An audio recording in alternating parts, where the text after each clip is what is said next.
yourself, please. Hello, my name's Adam Street. I'm the Managing Director of Leonardslee Gardens in the UK. Okay, could you explain me what innovation and sustainable strategies are you implementing in the UK, please? So for the gardens, Leonardslee Gardens is a Grade 1 listed gardens.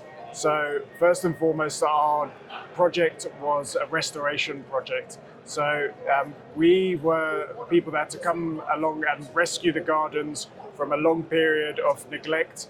And that took a lot of time to identify a lot of the historic and rare plants that are only found in Leonardslee Gardens, and then make sure to slowly, bring back the garden that tried to overtake and overgrow everything else, and then try to preserve what we have there. Then, from a tourist point of view, obviously we have high footfall. We have a lot of business from a food and beverage point of view, and with that comes a lot of different potential problems in terms of how you deal with your waste. So we've needed to put in a lot of different initiatives in how we deal with that waste, from composting the food and using that into the gardens and creating that kind of nice circle.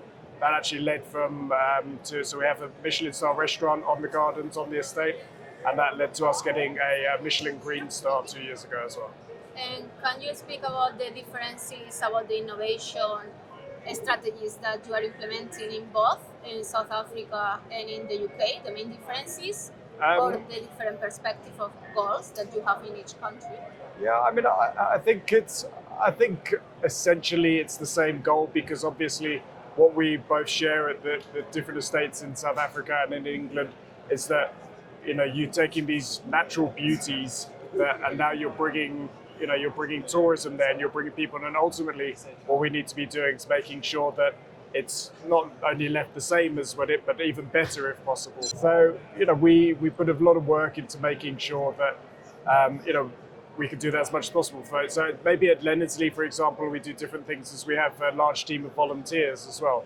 So these sorts of initiatives, they're not necessarily possible from a financial point of view to always implement, because these things cost a lot of money. So we have a huge team of volunteers, about 100 volunteers that work, and they'll help things from a gardening point of view, through to helping transport visitors around the garden using our electric buggies. So those are small little things, but it all helps really. What kind of international customers are you trying to attract?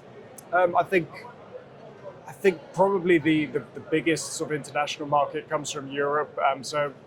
Again, must not forget that Leonardslee, first and foremost, is always known as a sort of horticultural gem in Europe. So it was the largest garden restoration in Europe since Heligan.